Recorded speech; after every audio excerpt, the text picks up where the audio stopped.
Hola a todas y a todos, bienvenidos. Esto es Cielo Falso, temporada 5, capítulo 3. Hoy día tenemos de invitado a un gran artista, un amigo, Felipe Casen, bienvenido. Muchas gracias. A ver, primero, Cielo Falso es un ciclo organizado desde la Facultad de Arquitectura, Diseño y Construcción de la Universidad de las Américas. Y es un ciclo que ya en su quinta temporada se ha centrado en temas transdisciplinares. Y es por ello que estamos en constante búsqueda de artistas intelectuales que justamente van y trascienden estas disciplinas, van más allá de las fronteras.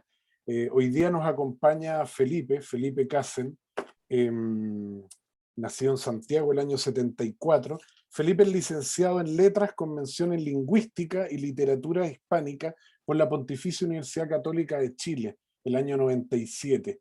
Es también magíster en Letras con mención en Literatura por la misma universidad el año 2000 y además es doctor en Humanidades por la Universidad Pompeu Fabra en Cataluña el 2008. En la actualidad es profesor asociado e investigador del Instituto de Estudios Avanzados de la Universidad de Santiago de Chile, la USACH. Nada, pues bienvenido Felipe, y voy a partir los fuegos con algo que desde hace un tiempo atrás se ha venido suscitando, ¿cierto? Que podríamos decir casi una polémica en torno a tu figura, ¿cierto? Y a propósito de una seriedad instalada, yo no sé cuánto esto todavía queda, pero una seriedad que hay instalado en torno, yo diría, a la literatura, a la poesía en Chile, ¿cierto? Y por qué no también decirlo frente a la academia. Entonces me gustaría comenzar esta entrevista zanjando esta cuestión, ¿cierto? ¿Es Felipe Casen un poeta?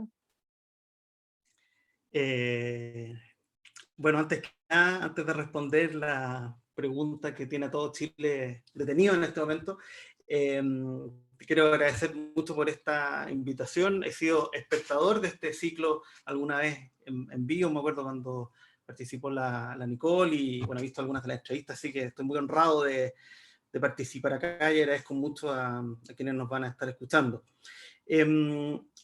Hay varias respuestas para esa pregunta y voy a ensayar algunas. La primera es que yo diría que no me siento poeta en términos inclusivos, si es que uno entiende la poesía como la entienden muchas personas, y es una especie de tradición, ¿no es cierto?, entender la poesía como una manera de ser o una manera de vivir, ¿ya? Como una especie de sacerdocio o de, no sé, esta lógica como del poeta maldito o de personas que viven en estado de poesía el día entero, que sienten que están como imbuidos, esa es la palabra, de un aura especial. Si es así, por ningún motivo me siento poeta. Al igual que tú, yo soy académico, soy profesor de la universidad, y eso es lo que dedico el grueso de mi tiempo. Y tengo la suerte, felizmente, de poder dedicar una otra parte de mi tiempo a la música, a la literatura y a cuestiones vinculadas al arte en general. Entonces, el tiempo que le dedico a la poesía propiamente tal es solamente una fracción, y tampoco es, o sea, me encanta la poesía, leo, trato de escribir cosas que pueden ser consideradas poemas, pero no, como te digo, no considero que sea algo que haga todo el día, ni que sea como mi única identidad. También creo que la respuesta es negativa en el sentido de que la mayoría de las cosas que hago no necesariamente pueden ser consideradas poemas, ¿ya? Yo trabajo principalmente con texto o con sonido, esas son mis dos dimensiones, a veces con algunas cuestiones visuales, pero muy sencillas, pero los trabajos que hago, especialmente los de los últimos años, se sitúan más bien en el plano conceptual, en la aplicación de procedimientos, y los resultados no necesariamente, o también poesía sonora, por ejemplo, y los resultados no son necesariamente un poema propiamente tal. Entonces, en ese sentido tampoco me considero poeta. Ahora, cuál es, podríamos decir, la tercera dimensión en la que me gusta jugar con la idea del poeta, es, esto tiene que ver con un proyecto que llevo hace más o menos 20 años, de jugar con mi propia imagen y mi propia identidad como poeta. Como te decía, yo muchas veces o sea, comencé antes haciendo música incluso que literatura, y después cuando comencé a hacer literatura, hacía narrativa y poesía como indistintamente, y después me puse a hacer cosas más experimentales que probablemente no eran ni la una ni la otra. Y una vez, como lo que desató este juego, porque un juego básicamente, fue una invitación que me hizo nuestro amigo Martín Baquero a participar en una lectura en París, mientras yo vivía en Barcelona. Y ahí él me pidió, bueno, que me invitó para que fuera a París, pero justo yo no podía ir por esas fechas. Entonces, lo que decidimos fue ya, yo pensé, puedo grabarme en video una lectura, yo leyendo mis poemas. Y esa situación inmediatamente me pareció bien ridícula. Yo en esa época más no hacía lecturas de poesía. Y la única manera como de resolver ese problema fue, en vez de leer un poema o varios poemas, fue crear una ficción, y hice un documental falso de mi propia vida como poeta en Barcelona. Estaba como muy, no sé, muy en la onda, me gustaba mucho Planceta, el factor humano, como ese tipo de cuestiones, y me entretuve mucho haciendo el documental. Además fue divertido, lo grabé, lo edité, lo hice todo yo solo, es súper precario, la idea era que fuera como bien precario. Eh, y ahí como que creé el personaje, y después fui haciendo en muchas otras instancias, jugando nuevamente con la idea de presentarme como poeta y después hacer otra cosa, o decepcionar la expectativa de un poeta. Y ya en los últimos 5 años esta cuestión como que se me fue de las manos completamente, porque me metí en las redes sociales de manera muy intensa, más de lo aconsejable, y me puse a jugar ya de manera bien consciente con la idea del poeta. Entonces, esta es una imagen en la que trato de proyectar muchas cosas que me cargan de los poetas, o cosas que me cargan de mí mismo, y ojalá, me gusta mucho que sean cosas bien inconsecuentes, que a veces no se piense que el personaje es más de izquierda, o es más facho, o es más no sé qué, o es más ciútico, o se las da más de experimental, no sé. Es como Entonces, una ambigüedad me ahí. gusta un poco más desordenar, claro. Así que esa es la respuesta. Diría que el poeta Felipe Cáceres es poeta, pero yo no. Esa sería la respuesta. Oye, desde hace un tiempo atrás en este programa estamos complementando las discusiones con imágenes, y a propósito justamente esta primera pregunta vamos a Claro. compartir esta imagen, y frente a lo que tú has dicho, claramente, nada, nos tendríamos que saltar la imagen, ya que no tenemos dónde encontrar en este juego, ¿cierto?, un poeta. Eh, Claro. bueno, voy a dar paso vamos a pasar a otra pregunta, y que tiene que ver Pero una con, cosa que te quería decir, si puedes volver un segundito a esa imagen para... ¿sí? Últimamente, bueno, hay dos cosas que a partir de esta imagen que me gustaría decir. Primero, que es muy entretenido, o sea, todos tenemos ego y exhibicionismo, etcétera, pero al mismo tiempo podemos sentir vergüenza de hacer este exhibicionismo. Y para mí, como esto es, entre comillas, un juego, ha sido como una escape para todo mi egocentrismo, así de manera desatada, y también para hacer cosas ridículas que quizá en otros ámbitos no haría, o no me atrevería. Entonces, estas como circunstancia ideal para poner cara de idiota en todas las circunstancias, como muy posero. Es como también una parte de la idea que es importante. Y pensaba, me gusta mucho este término que se ocupa, que es terrible, ¿no es cierto?, de gente en situación de calle. Bueno, hace poco Bruxista también sacó un disco que se llama En situación de casa, entonces podríamos decir que acá yo estoy en situación de poesía, que me parece que es algo terriblemente ciútico como para cerrar eso.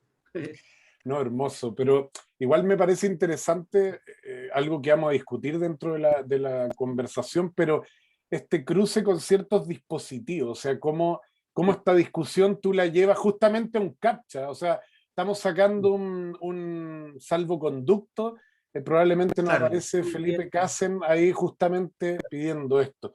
Oye, y a propósito de esta discusión, me Sí. gustaría hablar sobre algo también muy propio tuyo que tiene que ver con los formatos editoriales. Cuando yo veo la gran producción en términos de artículos científicos que aparecen, ponte en tu página academia, ¿cierto? Vinculado justamente a lo que dijiste, a tu rol como académico, Sí. veo que tú tienes, no sé, casi 200 artículos publicados, ¿cierto? Con más de 20.000 visitas, ¿cierto? Lo que no es menor. Ahora, eso también lo vas complementando eh, con lo que podríamos decir son publicaciones o autopublicaciones. Entonces, me interesa que nos comentes cuál es la idea que hay detrás de esta idea de autopublicarse, ¿cierto? Claro. Y estos libros que también están como digitales, ¿cierto? El otro día para el Cyber Day tú hacías algunas promociones que invitaban a descargar esta bibliografía, ¿cierto? Sí, bueno, sobre lo de academia, que a mí me gusta hablar de academia como el Facebook académico, que es como lo más perno que puede haber, pero es un lugar bien interesante y que obviamente te cobran y por supuesto uno entrega sus datos y todas esas cosas terribles, pero un lugar interesante en el que uno puede subir todas sus publicaciones. En el caso de la publicación académica, como tú sabes, generalmente están dispersos en distintas revistas, etcétera, y acá yo simplemente las junto. Además, muchas veces las revistas, especialmente las gringas, que he publicado un par de cosas ahí, tienen políticas súper restrictivas para el acceso y hay que pagar 30, imagínate, pagar $30 por un paper, es una cuestión totalmente absurda. Con esa plata uno se compra un buen libro, ¿no es cierto? Entonces, yo subo todo nomás y está ahí.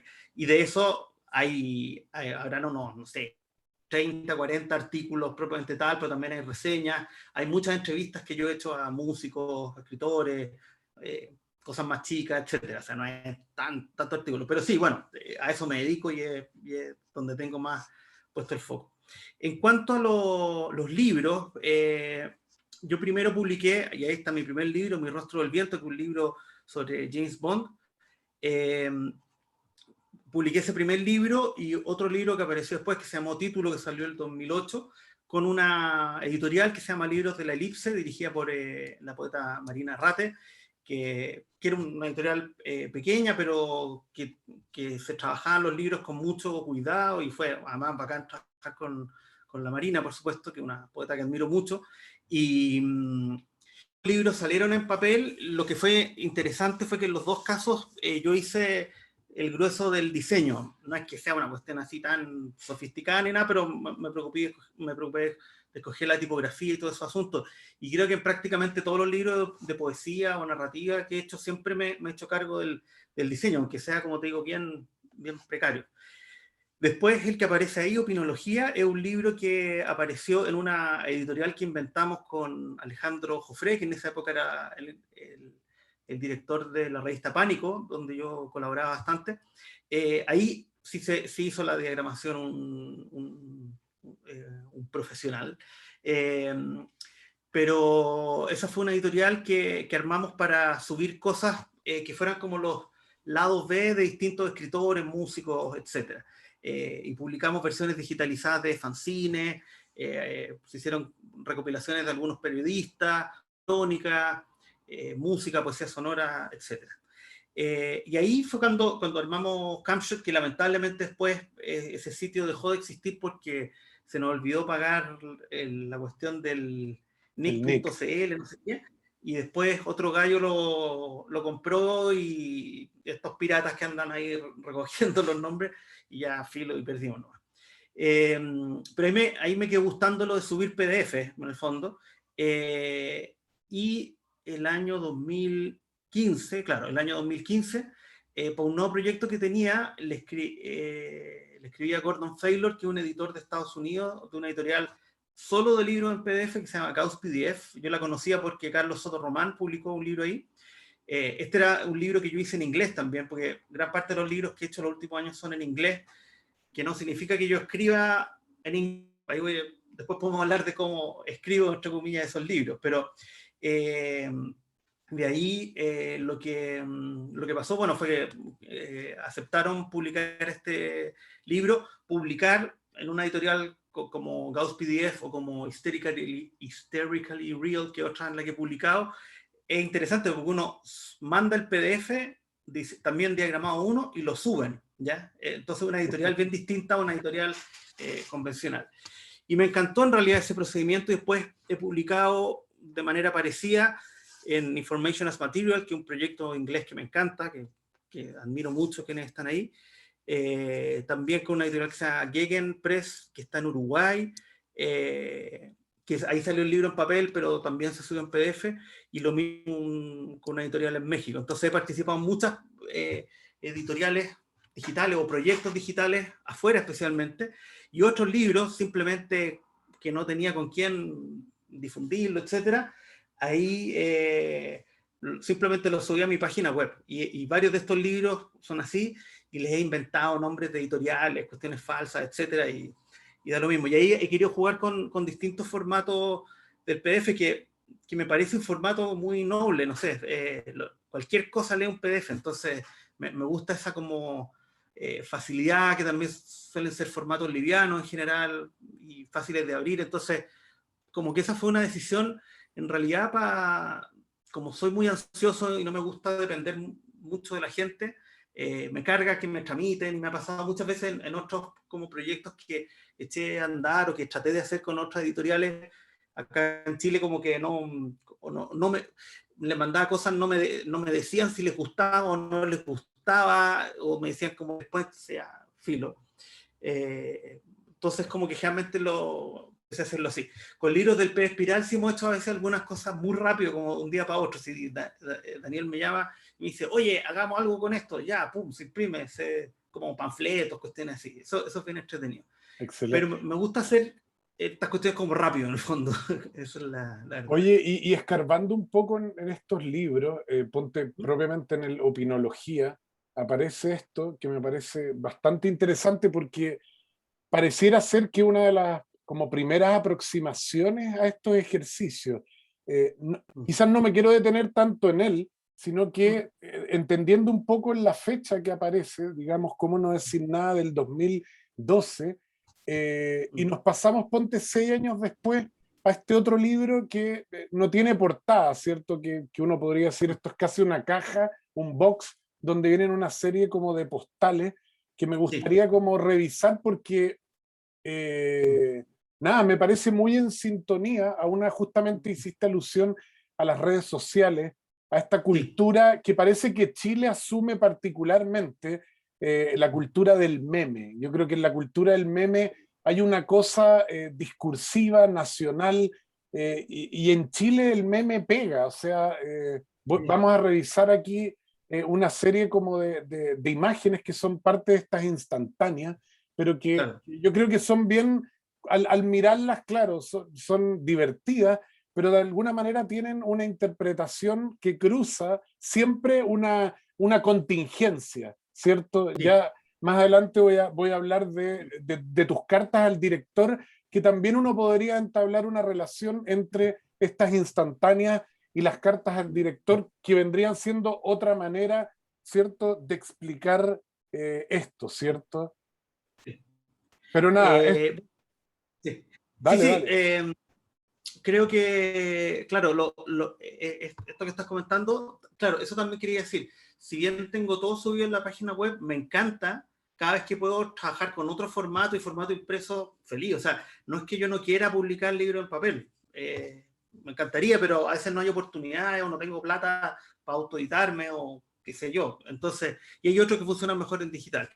Y esto lo que hice fue hacer una selección de varias fotos que había ido subiendo a Instagram, escogí 20, eh, y las subí en PDF, pero además las imprimí y las difundí en muchas partes, las dejé en librerías para que la gente se las llevara, las regalé, etcétera. O sea, también estas existen como postales propiamente tal Ah, y con tuvieron su fotos. versión, ya. Sí, así que bueno, de ahí arreglamos. Ahora tienen un precio carísimo en el mercado, ¿no? Ya. Y, y claro, era un poco eso, era jugar con eso. Y como dices tú, siempre, claro, eso se pierde ahora al verlo así, pero siempre están tratando como de incorporarse a alguna polémica del momento, especialmente las polémicas de los poetas que son muy intensas, y es como muy pueblo chico, infierno grande. Entonces, hay, se arman unas tremendas peloteras y qué sé yo, por unas cuestiones que vistas desde afuera son muy ridículas. Entonces, claro, también me gusta jugar con eso. Bueno, esas peloteras son, creo que en todas las disciplinas. Oye, y Sí. tú nombraste la revista Pánico, que estuviste como mucho Sí. tiempo colaborando, y en una de tus, en una entrevista corta que te hicieron justamente en Pánico, tú haces una definición que me parece interesante en torno a la poesía experimental y a la literatura experimental. Creo que es interesante como comenzar a entrar en esa área, ¿cierto? Esta entrevista es del año 2012 y tú definías la poesía experimental como aquella poesía que asume como estrategia principal la manipulación mediante distintos procedimientos, ¿cierto? Que recién hablaste, o sea, combinatoria, fragmentación, superposición, de las distintas dimensiones del lenguaje, o sea, su materialidad y sus soportes. ¿Nos podríais hablar y explicarnos más acerca como de esta categoría, ¿cierto? Como Sí. profundizar un poco más en ella. Esa es una definición un poco densa, que viene de estar mucho tiempo metido en poesía experimental, que es como lo que más estudio generalmente, pero además tiene que ver con como tratar de encontrar ciertas como líneas transversales a muchas cosas que me interesan al fondo. Y esto que voy a decir, lo voy a decir en general, o sea, me parece que algo que define en general las distintas formas de arte que me interesan es es en el fondo que hay una conciencia crítica de los materiales que se están utilizando. ¿Ya? Suena muy básico, pero no siempre es así. Y pongo el énfasis en los materiales, en los procedimientos, porque a mí me gusta mucho tener una mirada muy concreta, y cuando digo concreta pienso en la poesía concreta en general, pero además muy física, muy material de las palabras. Eh, y por supuesto también en un determinado contexto cultural, político, social, donde esto va a funcionar, pero siempre me gusta partir desde los materiales.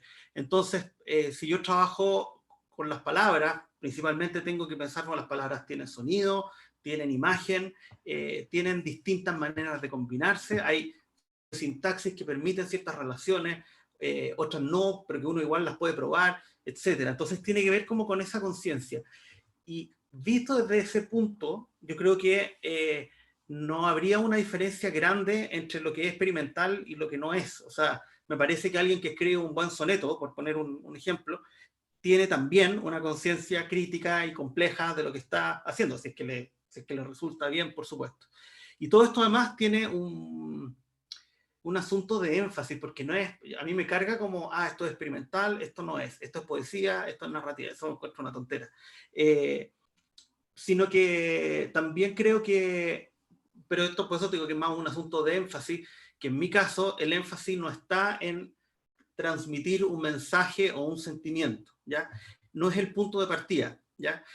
Obviamente, aunque uno, no sé, poner una hoja en blanco, ¿no es cierto? Y decir no quiero decir nada, igual va a estar diciendo algo, eso, y siempre cualquier cosa que uno haga, e incluso que no haga en un marco artístico, va a tener un efecto, va a tener un mensaje, pero me gusta que eso llegue como conclusión, no como punto de partida, no es como, estoy triste, voy a escribir un poema triste, ¿ya? Obviamente puede ser así y hay millones de poemas tristes y maravillosos, fantástico y qué bien, pero no es como yo trabajo en el fondo, no me resulta en realidad.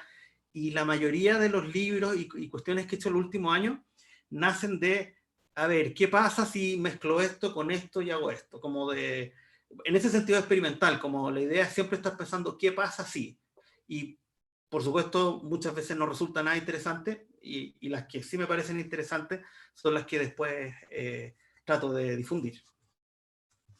Oye, y claramente lo que te voy a mostrar, que tiene que ver con otro, no es que nos vamos a mover solamente en tus publicaciones, pero creo que a partir de ellas podemos ir articulando ciertos intereses y pueden ir aflorando parte de tu investigación. Entonces, este paper que publicaste en 2015, ¿cierto? Sampling musicales versus sampling literario, creo que abre también y discute mucho esto que recién tú estabas como comentando, ¿cierto?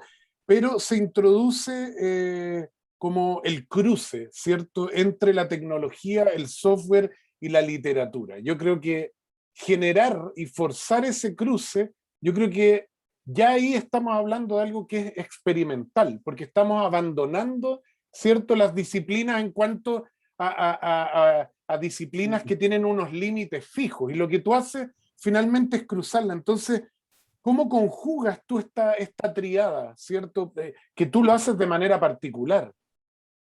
Sí.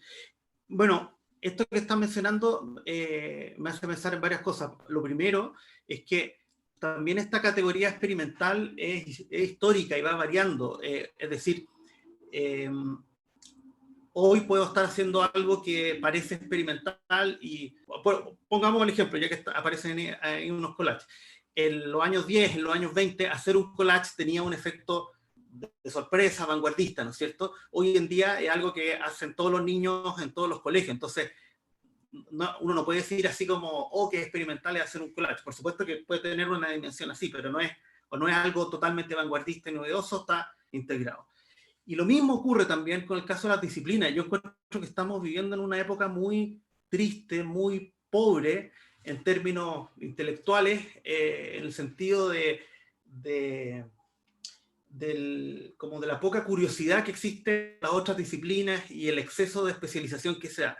Grandes culpables de eso son, entre otras cosas, las universidades, ¿no es cierto? Las universidades tienden a fomentar, en general, con algunas excepciones, pero tienden a fomentar especializaciones muy duras, muy, no sé, formaciones demasiado estrechas que a mi juicio no logran nada.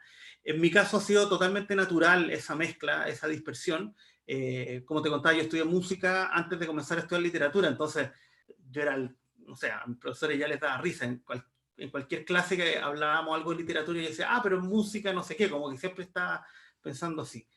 Y de hecho, claro, tú dices, puede ser como algo experimental o vanguardista. Yo creo que al contrario, es como volver al origen. La poesía y la música estaban juntas desde el inicio. El problema fue que en algún momento se separaron, ¿ya?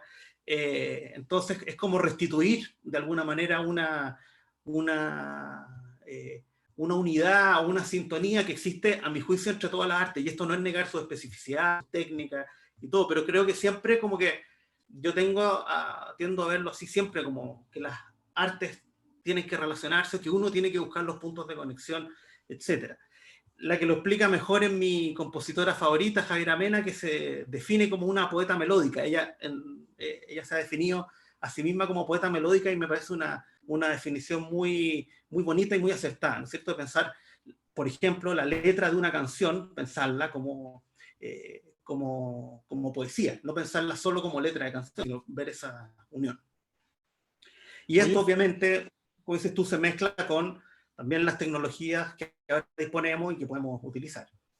Oye, y ahí, bueno, tú nombraste algo que me interesa bastante, ¿ah? Y que abre una pregunta, que es, tú dices que es un momento complejo, ¿cierto?, para el ámbito, digamos, disciplinar, el conocimiento, pero también un momento de cambio, un descontento social, como en el de hoy. Yo creo que cabe hacerse la pregunta, ¿es posible otra academia? Sí, y ahí nuevamente yo vuelvo a mirar atrás. En la Edad Media había un tipo de enseñanza bastante más interdisciplinario que ahora, y habían como que los planes de estudio era como, no sé, era matemáticas, filosofía, teología y música. Yo creo que se entendía un poco más así, y en el Renacimiento también. Por ejemplo, en el Renacimiento es muy frecuente que una misma persona fuera escritor y pintor o músico, etc. Y claro, yo no solo creo que es posible, sino que es urgente repensar muchas cosas de la academia. Por comentar una cosa muy específica, y esto es algo que yo siempre doy la lata con lo mismo y lo voy a volver a decir, todas las carreras artísticas se enseñan de manera integrada la teoría con la historia de la disciplina y con la práctica. Si tú entras a estudiar música, tienes cursos de teoría de solfeo, armonía, cursos de instrumento, cursos de historia de la música, etc. Lo mismo con arte, con teatro, danza, etc. Literatura, que es mi formación principal, no es así, ¿no es cierto? Y en Chile, exceptuando la Escuela de Literatura de la Portales, donde trabajé varios años, en ninguna parte se concibe que la literatura sea un arte en el fondo, no en términos institucionales. Por ejemplo, en la Universidad Católica, donde estudié, existe hoy en día, está Campo Oriente, están estética y está la facultad con toda la arte, excepto cuál, literatura, no está ahí.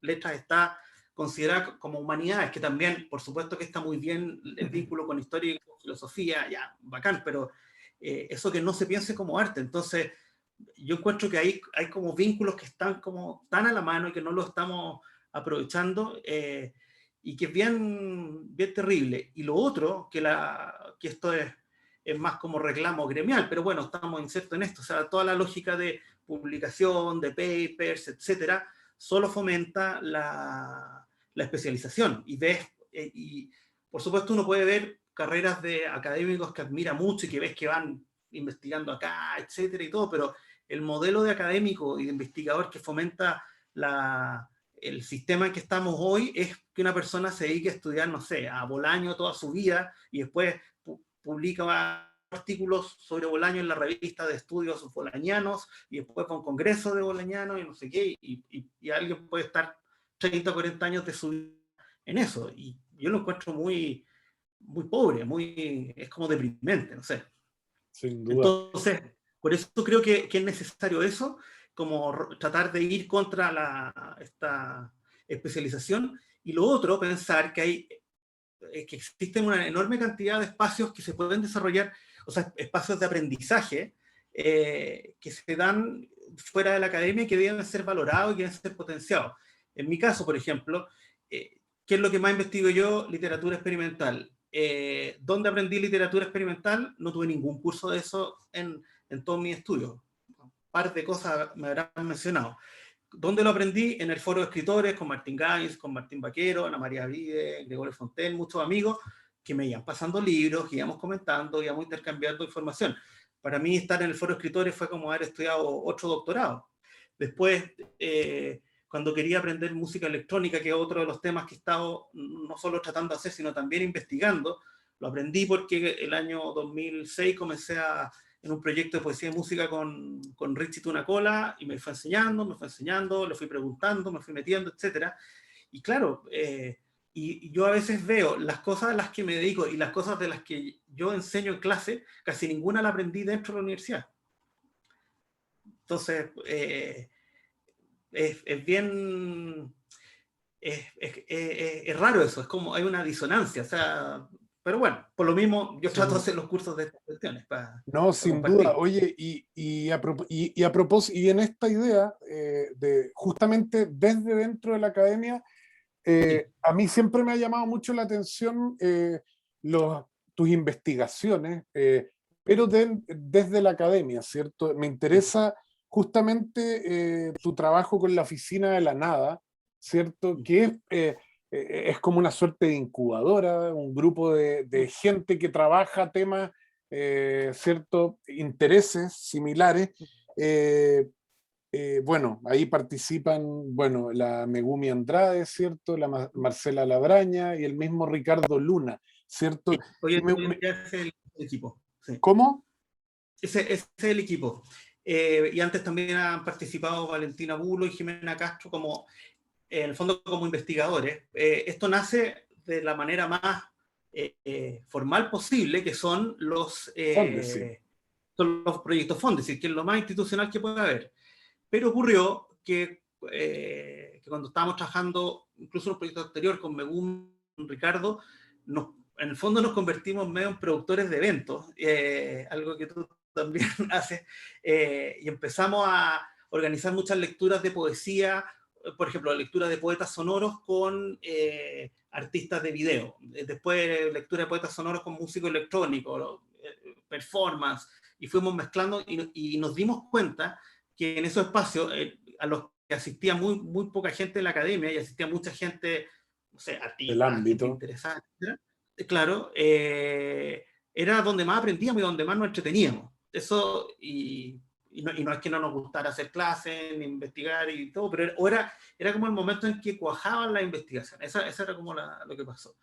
Y luego salió la oportunidad, y esto era especialmente el interés de Marcela y Megumi, que tenían ya ese interés hace tiempo, de empezar a dar en curaduría, y ahí comenzamos a trabajar con el Goethe Institute y con el campus creativo de la Universidad Andrés Bello, que tenemos una alianza que ha funcionado súper bien, para empezar a hacer los festivales de libros de artistas, que ya hemos hecho cuatro versiones. Entonces, hoy en día la Oficina de la Nada, básicamente, bueno, yo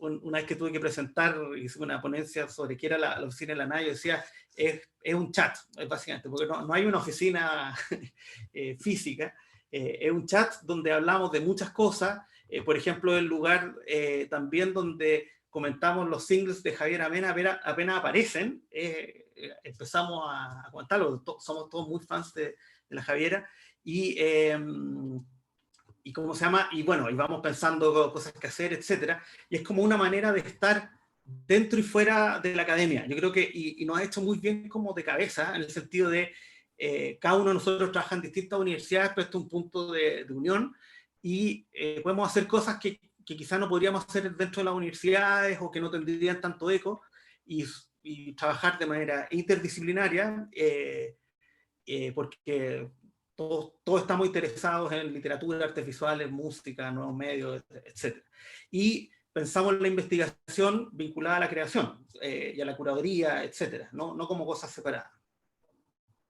Excelente. Oye, nombraste la poesía sonora y la poesía visual.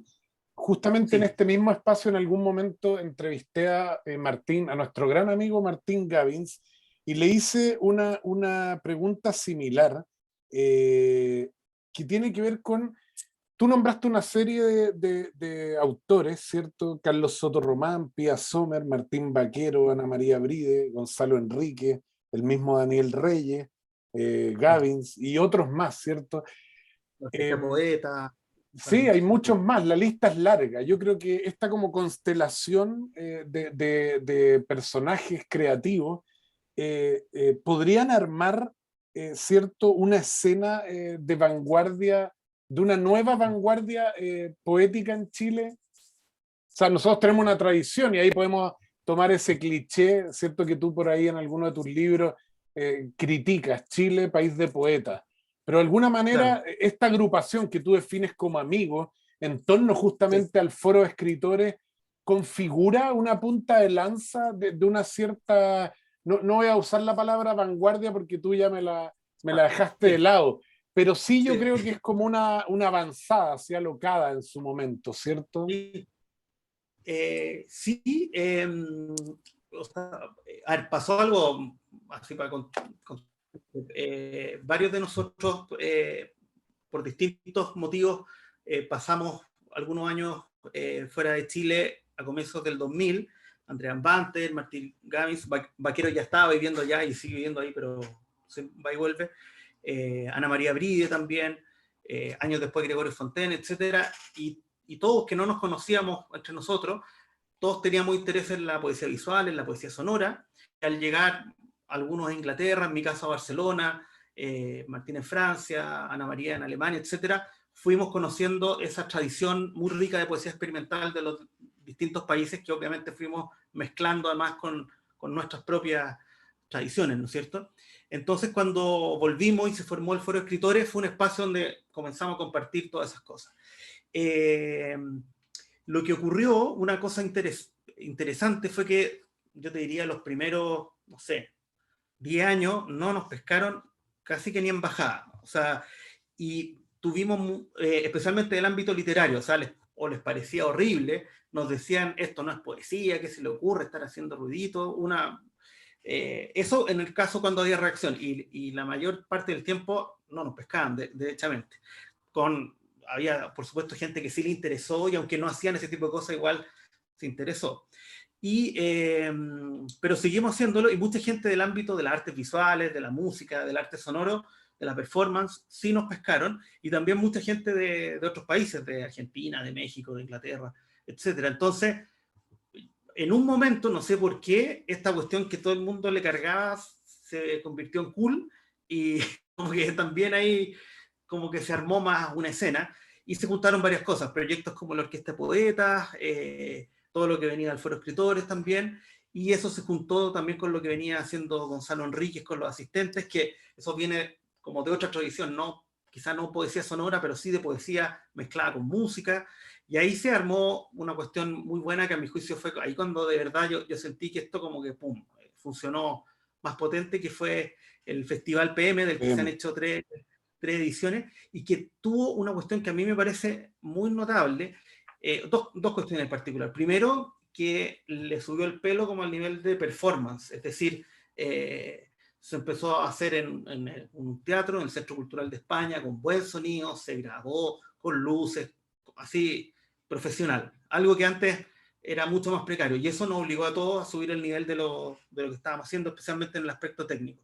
Y lo segundo, que la curaduría ha sido extremadamente abierta, y hemos tenido desde performance así de alguien en un computador tirando ruidos como muy atonales, hasta performance con teatro, con danza, video, y cuestiones que podrían ser más pop, no sé, como Asesinar a Felipe, por ejemplo, grupos que ya están como más en la tradición puramente musical, pero que obviamente tienen mucho que decir en esta unión de poesía con música. Entonces, a mí me gustó mucho, yo aprendí muchísimo en esos festivales, y creo que fue como cuando todo ahí agarró un sentido más fuerte.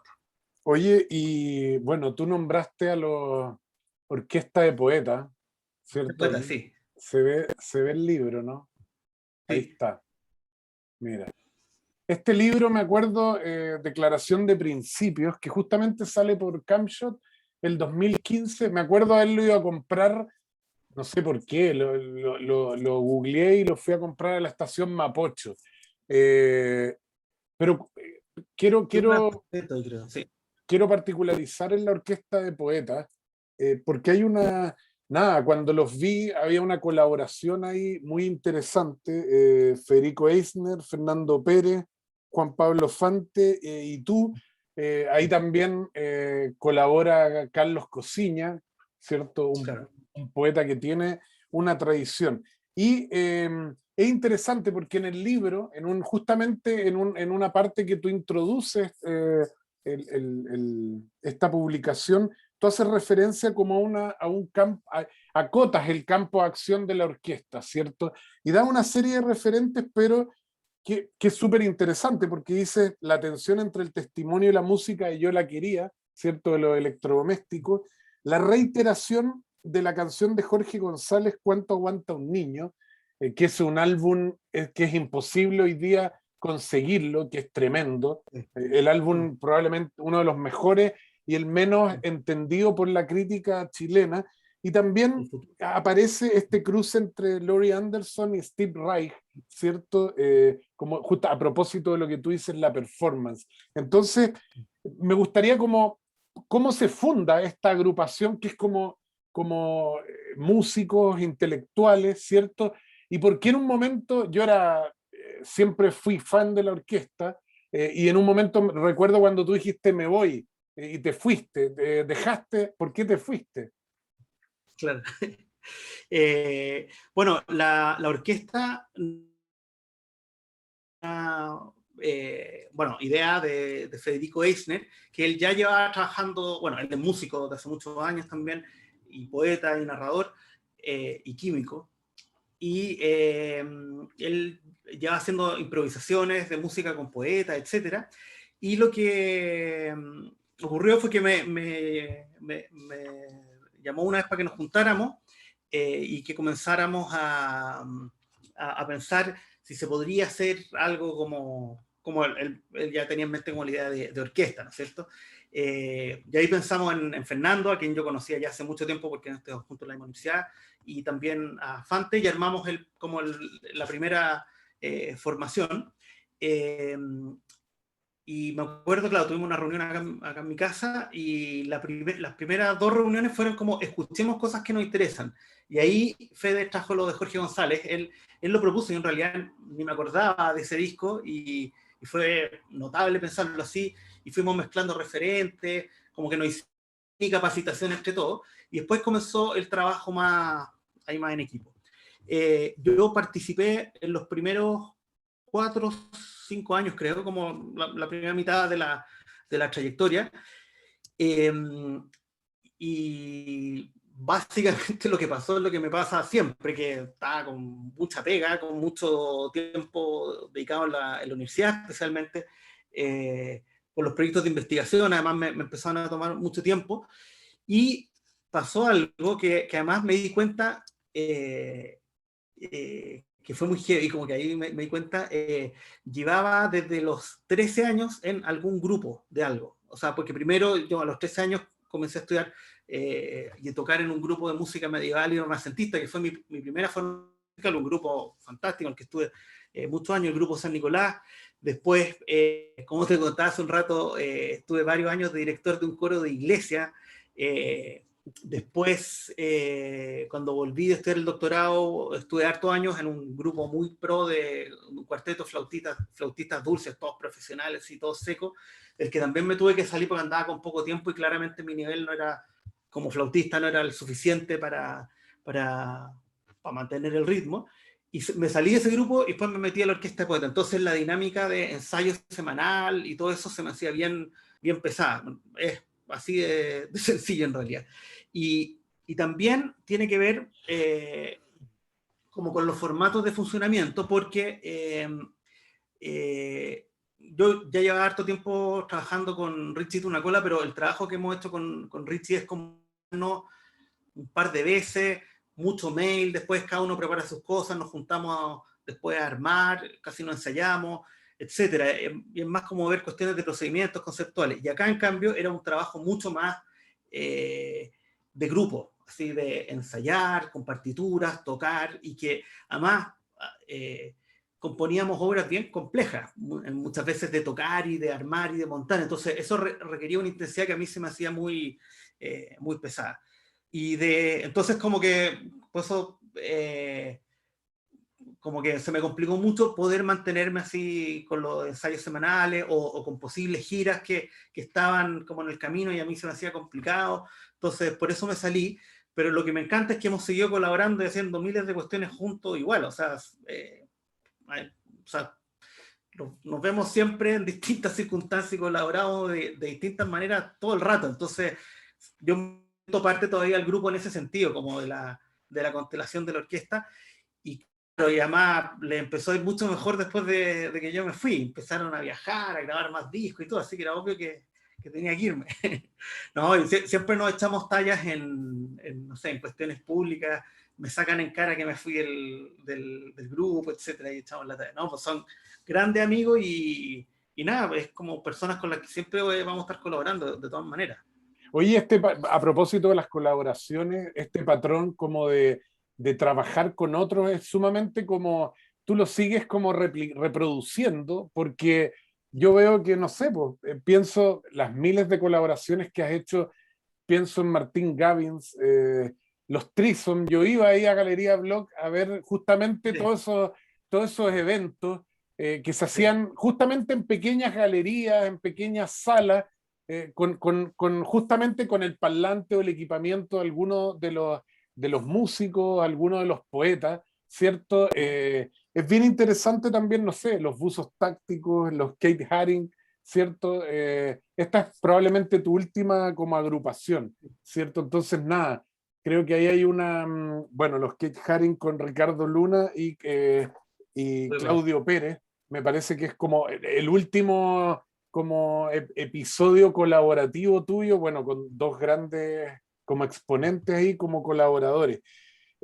Oye, Felipe, ya cerrando esta conversación de hoy día, me gustaría, para ir justamente ya como despidiéndonos, entrar en un tema que tiene que ver con televisión y medios, ¿cierto?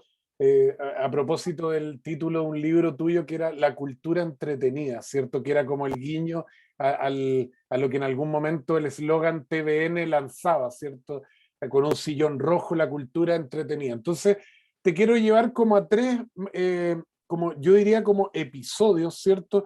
Uno es esta campaña que tú lanzas en un momento, el 2016, para ser jurado de Viña del Mar, que me parece bastante como potente, interesante en términos de cómo un profesor, un académico, como dice ahí, el profesor universitario, termina postulándose a ser parte de este jurado, ¿cierto?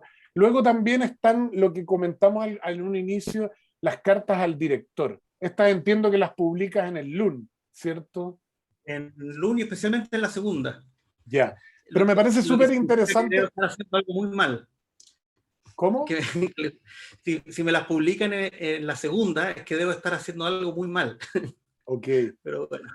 Pero bueno, es como otra forma textual Sí, justamente sí, de expresar ciertas como discusiones que yo creo que tienen varias como interpretaciones, ¿cierto? Que rayan desde la ironía, la crítica, la sí, contingencia. Entonces, las conecto a estas instantáneas iniciales, ¿cierto? Pero ahora en un formato que obviamente que esto no lo vas a descubrir tú, pero hay muchos artistas, poetas que infiltraron, recuerdo cada, ¿cierto? En ciertas revistas de opinión pública instalaban insertos, ¿cierto?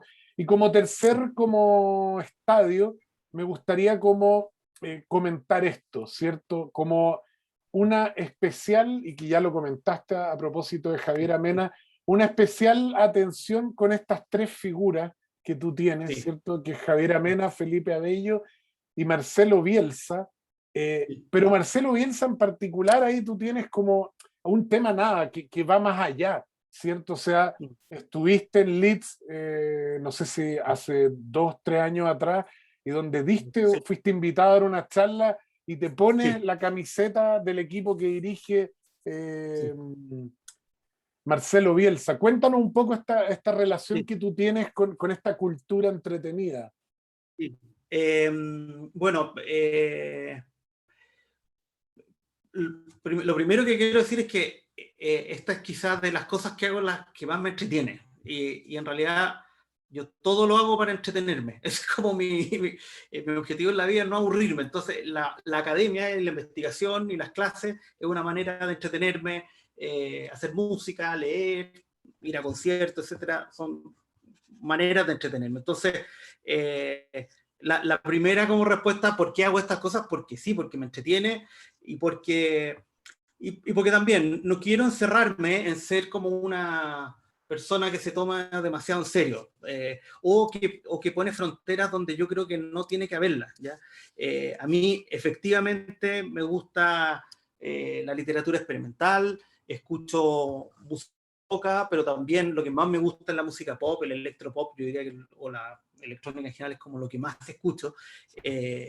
Lo que más me gustaría hacer si tuviera el talento para hacerlo, qué sé yo. Entonces, y me gusta ver televisión, y me gusta ver fútbol, me gustan todas esas cosas. Entonces, sí, así como para explicarlo sencillo, es tratar de no poner límites donde yo creo que no debería haberlo.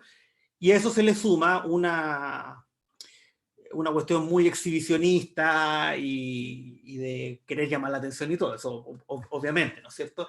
Pero también creo que es como interesante de compartir y, no sé, a mí se me junta todo en la cabeza, entonces digo, ¿para qué cerrar eso si es que no, si es que soy la misma persona? Acá, a propósito, Cristian Mena me está preguntando cuál es su poeta chileno favorito. Yo diría, claro, Juan Luis Martín, probablemente mi poeta favorito, el que más he estudiado, pero precisamente para dar un ejemplo de eso, las dos personas sobre las que más he escrito, y he escrito harto, he investigado harto, son Juan Luis Martínez y Javier Amena. Son como los dos artistas chilenos que más me motivan por razones muy, muy distintas. Y uno podría pensar que están en universos paralelos, pero no, están justo juntos y me parece súper normal que a alguien le interese la poesía de Juan Luis Martínez, la música de Javier Amena y mil cosas más. Lo del, ¿cómo se llama? De la campaña de Viña, bueno, fue muy genuino, porque ya el año anterior yo había querido tratar de postular, pero me enteré muy tarde, entonces no alcancé a inscribir la postulación. Pero luego se abrió al año siguiente y dije, ya, acá como sea, tengo que ir al Festival de Viña. Me encanta el Festival de Viña. Yo había escrito en las últimas noticias ya columnas sobre el Festival de Viña. Había escrito también en el diario Hoy por Hoy, o sea, me interesaba. Para mí como que el Festival de Viña es como un momento del año como de pega, así como que esa semana de febrero es como que parte la pega del año. Entonces, y veo todos los programas de farándula, me entretengo mucho y todo. Y justo ese año más iba la Javiera al festival y era como Sí, doblemente pues. emocionante. Y por eso armé la campaña. Y fue muy chistoso, me entretuve mucho, además se dio justo en un momento súper complicado como en términos personales, que mi madre estaba súper enferma en esos meses, felizmente después se recuperó, entonces estaba viviendo una situación súper tensa en esos momentos, súper de mucha preocupación, y esto fue como, así como una liberación, y de hecho mi mamá como que me hacía propaganda, etcétera, entonces fue como una especie de proyecto familiar, fue muy entretenido, unas amigas me hicieron unas chapitas, no sé, como que mucha gente se sumó y fue súper bonito en realidad, fue súper entretenido. Y aunque no resultara, Dios me premió después y pasaron cosas bien buenas la noche del concierto de Javiera, que además fue un concierto espectacular, entonces fue como un cierre muy bonito de toda esa etapa. Y lo mismo ocurre con Felipe Abello, quien por mucha suerte pude ir a verlo al Festival de Viña también cuando fue a Abello. Entonces yo decía que ahora solo falta que vaya Marcelo Bielsa al festival para juntar mi trilogía ahí en ese espacio. Y claro, como te digo, es simplemente como si algo me gusta y también me gusta otra cosa y también me gusta otra cosa, bueno, que se mezclen y veamos que y está bien, no pasa nada. Entonces viene como de esa actitud. Y en ese sentido, por ejemplo, lo de Leeds fue bien interesante porque me invitaban a hacer una charla sobre poesía, qué sé yo, y después tenía que participar en una lectura de poesía. Yo estaba emocionado de ir a Leeds por Bielsa, obviamente. Bueno, y ya, porque además me invitó un muy buen amigo de Simon Morris, pero además estaba muy interesado por eso. Y cuando llegué ese día a la estación de tren, dije, ya, me voy a comprar esas poleras que habían de Bielsa sentado sobre un balde. Porque la había visto y qué sé yo. Y no pillé ni una, y en un momento habían varias tiendas de Leeds United y encontré esto, el equipo, y era un poco caro, pero justo, cosa rara, me pagaban por la conferencia, porque uno que acá en Chile no se va, pues me pagaban y dije, ya, filo, voy a hacer esto. Entonces, bueno, hice la charla, qué sé yo, nos fuimos a almorzar, y antes de la lectura fui al baño y así tipo Superman, me puse el traje de, del Leeds debajo de mi ropa. Y estaba así con camisa que sea. Entonces, participé en la lectura, eh, leí un poema, después me retiré del escenario, me saqué la ropa y quedé con el equipo del Leeds, y después volví al escenario y nadie entendía nada de por qué yo estaba vestido así. Y además, lo otro que por supuesto los académicos y poetas de allá no les interesaba nada el fútbol, no estaban ni ahí con Bielsa, sabían quién era y todo. Entonces tuve que explicar como durante 5 minutos por qué Bielsa era tan importante para mí y bla, bla, bla, y bla, bla, etc. Entonces fue muy freak. Y en el público había un periodista como de una revista de fanáticos del Leeds. Entonces él me hizo después una entrevista sobre eso y todo. Fue también muy, fue un poco como lo del Festival de Viña, esas como cuestiones muy delirantes, pero que digo, que bacán, así, que bacán poder juntar estas cosas. La raja. Fue un momento bonito, sí. Oye, ya, pues Felipe, oye, te quiero agradecer. Creo que, no sé, pues hoy día se develan muchas cosas en torno a tu figura, pero principalmente quiero agradecer porque en la conversación aparecen una serie de claves que rompen con ese modelo del académico, del intelectual grave, ¿cierto? Nada, tú te abres a un sinfín de ideas, las mezclas, y me parece súper, nada, refrescante todo lo que comentas, que quede también un registro de eso, y yo creo que es muy representativo de lo que, de la búsqueda que nos interesa aquí en Cielo Falso. Así que nada, agradecerte tu tiempo, tus ganas, y vamos a seguir ahí en contacto. Bueno, muchas gracias a ti, y solo para que conozcas de otros académicos similares, Gonzalo Mena, hermano de Javiera, es un gran fanático de Felipe Abello, así que también y él es un matemático, ahora enseña en Oxford, acaba de publicar un estudio súper interesante sobre el coronavirus, y bueno, con Gonzalo compartimos esta afición freak por Abello, y es muy interesante, y conozco también muchos otros académicos que le interesa simplemente, como te digo, combinar distintas cosas, y porque la vida es muy compleja, tiene muchas dimensiones, y creo que hay que tratar de entrar en las más posibles. Sin duda. Gracias, Felipe. Hoy agradecemos Bueno, también a muchas todos los gracias, que Rosa. a todos los que asistieron a esto. Síganos en el canal de YouTube de la Facultad de Arquitectura, Diseño y Construcción de la UTLA, y nos vemos en otra jornada. Un saludo para todos, cuídense y seguimos, nos vemos. Chao, Felipe. Chao. Gracias.